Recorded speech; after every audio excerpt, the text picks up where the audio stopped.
Good evening, America. This is National News Network with your host, Tammy Barofis. I'm here with a very special guest. We've got one of the most up and coming, intelligent, wonderful political analysts of our generation, and he's come here to spend his wonderful time with us to be able to talk to us about media and the public opinion. It's great. It's great to have you here, Mike Bofficero, one of the greatest philosophers of his generation. I'm happy to be here, Timmy. You know I'm always willing to come on the show. So, Mike, over the years, media's changed a lot. There have been many different facets of it. First, there was the printing press, it was just the press. Then came radio, then television, then normal news everywhere. Then, can you believe it? The advent of the internet, social media. Media's grown to a bigger audience than ever. Now, how do you think that's influenced the public opinion about politics? Well, this is a very good question. So all we really need to do is just look at the advent of social media because that's the real groundbreaker. Yes, there was the printing press, then there was the radio, and then there was the TV. But if we're talking in present day, the development of different media to inform the public about politics is it's mind-boggling. And the first thing that it's done, the first thing we have to take into account is that it's allowed information to spread at a far more rapid rate. In addition to the fact that anyone can show their political opinions online now. You can send it to the world in the blink of an eye. How fast is that? Now, older people, they still tend to use older media, such as TV and newspapers, while younger people tend to use newer media, such as social media and the internet more often. Now, that means that there's different media for different people, which means that there's a different avenue for different people to get involved with politics. And now, that is the media's job to inform everyone, no matter the age group, no matter the medium, about politics. Now, the internet and social media has obviously made it far easier for niche media companies to arise. I know you guys are big time, you're National News Network, but now smaller other media companies can come up. And the thing about that is that when you add it to the news that it already exists, it gives people a bigger pool of news to look at, give people more information, more news on demand whenever they want. They don't have to tune into a TV show anymore.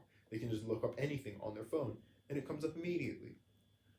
Now, the issue with the spread of media is that now it's way too easy to spread. And now that sounds like a good thing, but now there isn't really much of an editorial process needed to get news out.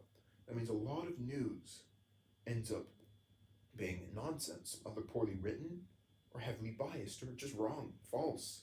And that's a phenomenon that's known as fake news. Now we have to remember the speed of releasing information often comes at the cost of accuracy and detail. And that should never be the case because all of this different media that has come to inform the public about politics has a responsibility to teach the people. Too true, Mike. One of the true visionaries of our generation.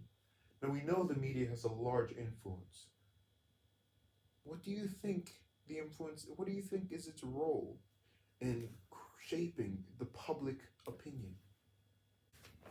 Well, you see, the thing when it comes to the public opinion is that the media is in control of what goes out on the news. They're in control of what people see. They are the ones who choose the issues that will gain national recognition and start discussion throughout the public, obviously. Who else? Now, if we think about it, a lot of people won't know about matters throughout the world unless they see it throughout the news.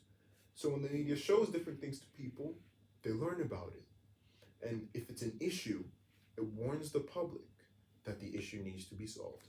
Now, if we want to bring a random example, if there's a famine in a foreign country, right? People wouldn't know. People wouldn't know. People wouldn't know. They just wouldn't know. People.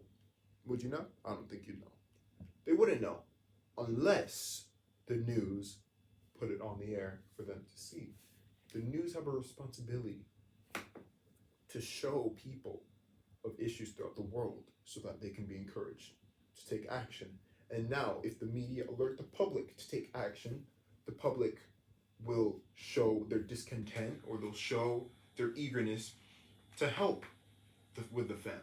They'll give money to funds that are towards, helping the famine. And in a good scenario, they might actually end up encouraging the government to actually engage in financial aid and helping the country out.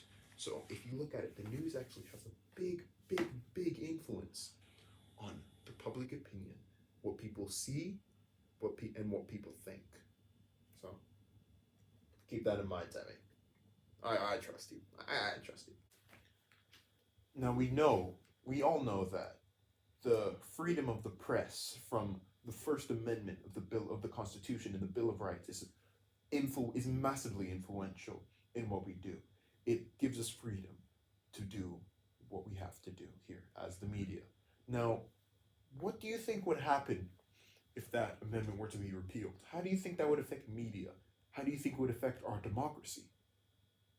So, as you said, the First Amendment is already what gives the press so much power. It's what gives the media its power.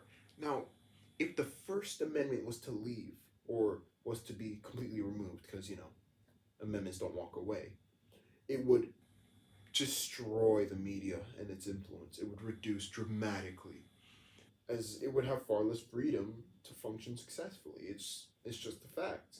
If not for the First Amendment, the press wouldn't be allowed to tell people in an event of, government corruption or failure, and these are serious issues that have to be covered. No criticism of the people at the top would be allowed, and that would blind people from seeing the issues going on in their own country, and it would drastically reduce democracy. Because if you don't know the issues that are going on, how are you going to vote to fix them?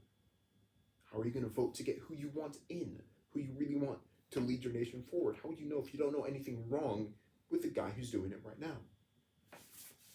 Now, the media are a big part of the connection between the people and the government. You know them as a linkage institution, which is obviously what they are, because they are the bridge between the people and the government. And as long as they can prove what they're saying, and that they're acting in good faith, avoiding any slander or libel, then the news should be able to relay every issue with the government to the people in order for democracy to truly take action. And people need to be served in the best way possible. That's what we want in this great nation. That's one of the promises the founding fathers gave to us. Okay, Mike, I don't want to keep you here for too long. I'm just going to ask you one more question. Now, what do you think the effect that the public want to be entertained has on the media that is put out? Because obviously, a lot of people, they don't really want to be informed. They don't really want to learn. They don't want information. They just want something that will put their mind away, something that'll make them feel happy. Because a lot of the people, sorry to say it, are not very intelligent, not like us might. Now, I'm just trying to think, how do you think that's affected the media? Because at the end of the day, the media is a business. We need attention, we need viewers, we need watch time.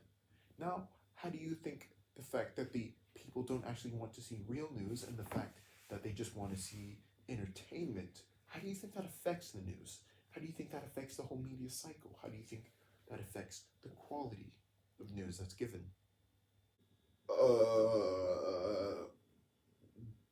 Well, I guess the point is, news, when you focus on these kinds of things in the news, it can lead to news often becoming sensationalized and focusing less on the truth and more on things that people might just find interesting, or scandals that a person or their family members might be involved in.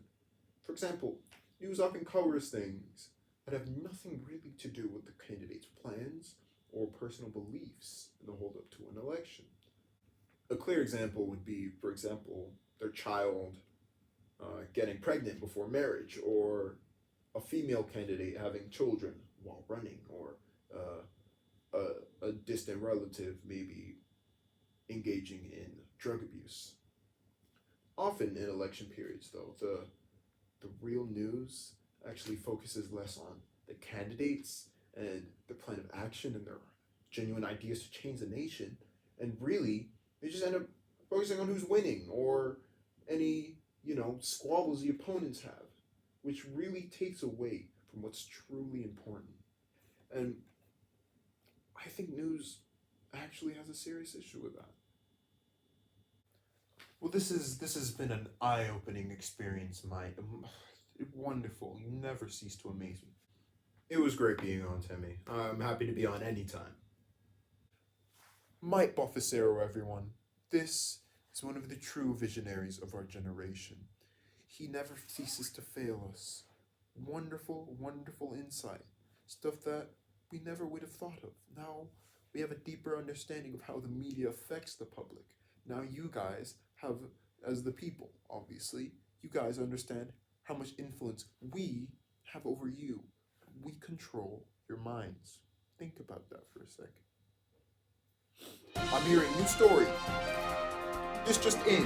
The president's nephew has been caught smoking marijuana. I repeat, the president's nephew has been caught smoking marijuana. More to follow.